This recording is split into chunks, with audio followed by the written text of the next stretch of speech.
सिर्फ एक 17 साला लड़के की वजह से जल चुका है पूरा फ्रांस और इस वक्त पूरे फ्रांस में दंगा फसाद फैल चुका है। जी हाँ, अस्सलाम वालेकुम दोस्तों, कैसे हैं आप सब। उम्मीद करता हूँ आप सब ठीक ठाक होंगे। मेरा नाम है मोहम्मद इब्राहिम फ्रॉम पाकिस्तान। और जैसा कि हम सब जानते हैं कि आजकल फ्रांस के बारे में जो है पूरी दुनिया में खबरें गर्दिश कर रही हैं और बताया जा रहा है कि इस वक्त जो फ्रांस सिर्फ एक 17 साल लड़के की वजह से जल चुका है और हर तरफ जो फ्रांस में दंगा फसाद फैल चुका है। सो इस फसाद और इस लड़ाई झगड़े की वजह क्या है वो हम जानेंगे आज की इस वीडियो में।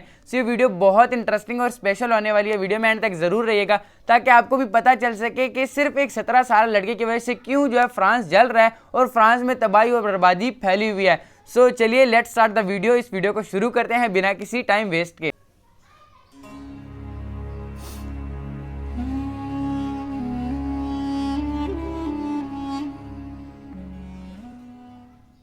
दोस्तों, पिछले 2-3 दिन से लगातार हर तरफ सिर्फ और सिर्फ फ्रांस की चर्चाएं हो रही हैं। वजह यह है कि क्योंकि इस वक्त फ्रांस बुरी तरह से जल रहा है। पेरिस समेत फ्रांस के बहुत सारे इलाके खतरनाक दंगों की चपेट में आ चुके हैं। हर तरफ सिर्फ और सिर्फ आग नजर आ रही है। बसेस और इस तरह की दूसरी गाड़ियां, शॉपिंग मॉल्स और न जाने कौन कौन सी जगहों को बुरी तरह से जला दिया जा रहा है। यूरोप के सबसे मशहूर शहरों में से एक शहर यानी पेरिस और इसके आसपास की जो तस्वीरें आ रही हैं और जो वीडियोस आ रही हैं, उनको देखकर ऐसा महसूस हो रहा है कि मानो हॉलीवुड की कोई एक्शन फिल्म चल रही हो।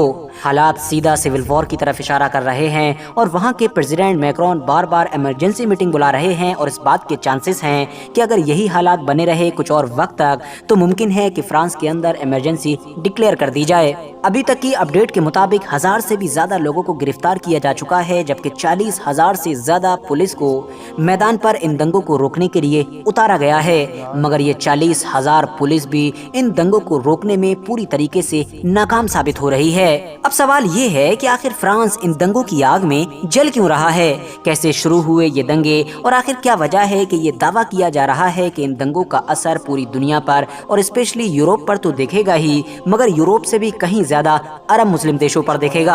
आखिर अरब मुस्लिम देशों का इन दंगों के साथ और इस पूरे मैटर के साथ क्या कनेक्शन है। तो चलिए इस पूरे टॉपिक से जुड़े अपने सारे ही सवालों के जवाब आसानी के साथ और कम वक्त में जानने की कोशिश करते हैं। सबसे पहले तो ये जान लेना जरूरी है कि फ्रांस में इस वक्त जो कुछ भी चल रहा है, ये बड़े बड़े प्रदर्शन हो रहे हैं या फिर ये सारे प्रदर्शन जो अब दंगे में बदल चुके हैं, इन सब की शुरुआत ही एक 17 साल के लड़के के कत्ल से हुई थी। दरअसल 27 जून 2023 के दिन एक पुलिस चौकी पर कुछ पुलिस वालों ने एक कार को रोका जिस कार के अंदर 3 लोग बैठे हुए थे और इस कार को नाहिल नाम का एक ऐसा लड़का चला रहा था कि जिसकी उम्र सिर्फ 17 साल थी। फिलहाल पहले तो नाहिल और पुलिस वालों के बीच बातचीत हुई। ये बातचीत क्या थी इस बारे में तो अभी तक पता नहीं चल सका है, मगर हाँ, फिर पुलिस वालों ने उस लड़के के गोली मार दी थी जिसकी वजह से उसकी फौरन मौत हो गई थी। बाद में पुलिस की तरफ से ये बयान दिया गया कि दरअसल ये गोली उस लड़के पर सेल्फ डिफेंस में चलाई गई थी, क्योंकि अगर हम गोली नहीं चलाते तो वो उस कार को हमारे ऊपर चढ़ा देता और हमारी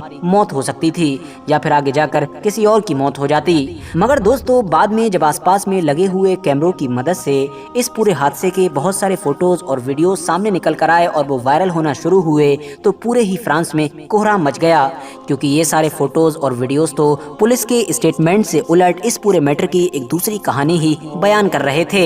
वीडियोस में देखा जा सकता था कि जब नाहिल और पुलिस के बीच बातचीत हो रही थी उस वक्त भी एक पुलिस वाला नाहिल के ऊपर बंदूक ताना हुआ नजर आ रहा था और ये चीज भी दिखाई दी कि पुलिस की तरफ से सेल्फ डिफेंस में गोली नहीं चलाई गई है, बल्कि वो गोली जानबूझकर चलाई गई थी।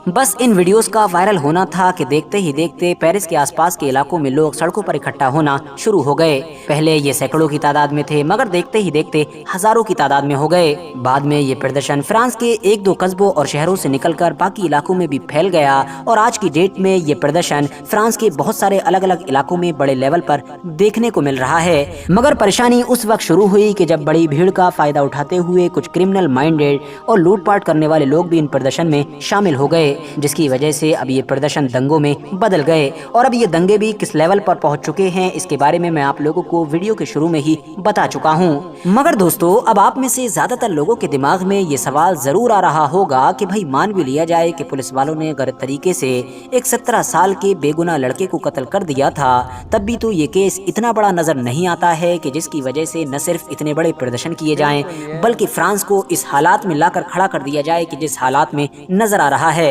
यानी बुरी तरीके से शहरों को जला दिया जाए। क्योंकि हम देखते हैं कि दुनिया के दूसरे इलाकों में भी इस तरह के केसेस होते रहते हैं। और वैसे भी जब वीडियो से ऑलरेडी सब कुछ क्लियर हो चुका है, उस पुलिस वाले को भी गिरफ्तार कर लिया गया है और गवर्नमेंट की तरफ से ये वादा भी कर लिया गया है कि जरूर उसके खिलाफ जांच बिठाकर उसको सजा दी जाएगी। तो आखिर ये सब कुछ क्यों हो रहा है?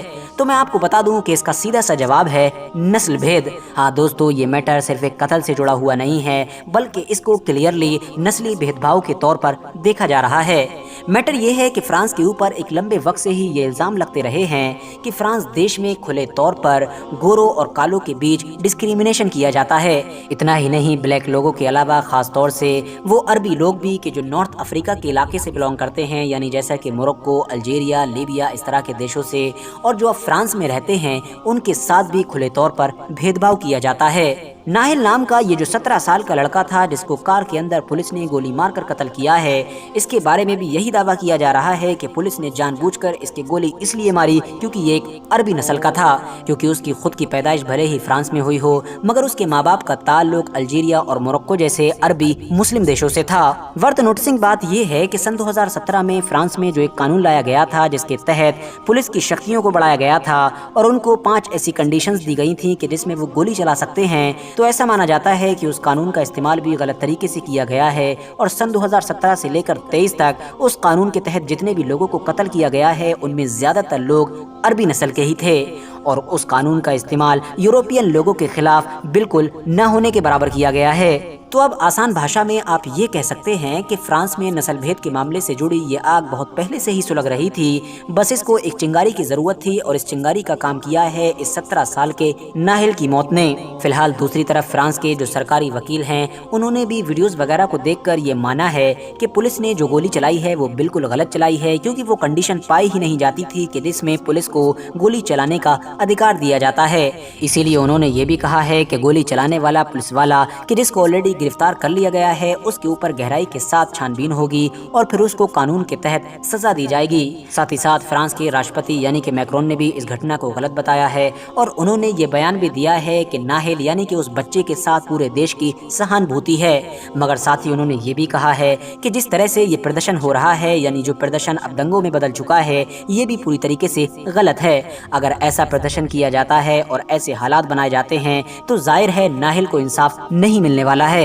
फिलहाल दोस्तों, आज की अपनी वीडियो को भी हम यहीं पर खत्म करते हैं। वीडियो अगर आप so guys, this is very very informative video यार।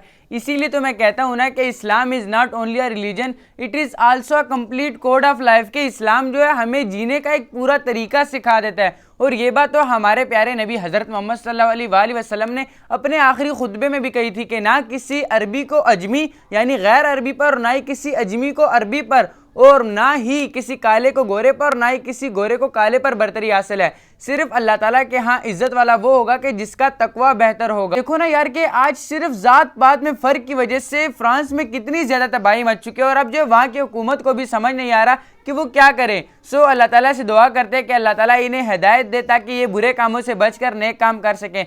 सो कमेंट बॉक्स में आमीन ज़रूर लिखिएगा और हाँ, अपनी कीमती राय का इजहार भी ज़रूर कीजिएगा कि आपका इस वीडियो के बारे में क्या ख्याल है। सो दोस्तों, अगर आप यहाँ तक आ चुके हैं तो जाहिर सी बात है कि आप इस वीडियो में इंटरेस्टेड हैं। सो इसी तरह की मज़ीद इंटरेस्टिंग और इन्फॉर्मेटिव वीडियोस देखने के लिए चैनल को ज़रूर सब्सक्राइब कर दें ताकि हम नेक्स्ट टाइम इसी तरह मिलकर इंटरेस्टिंग और इन्फॉर्मेटिव वीडियोस देख सकें और एक दूसरे के इल्म में इजाफा कर सकें। भी चाहता हूँ आपसे इजाज़त, अपना और अपने घर वालों का ढेर सारा ख्याल रखिएगा। अभी के लिए अल्लाह हाफिज़, मिलते हैं इसी तरह की नेक्स्ट किसी इंटरेस्टिंग और इन्फॉर्मेटिव वीडियो में।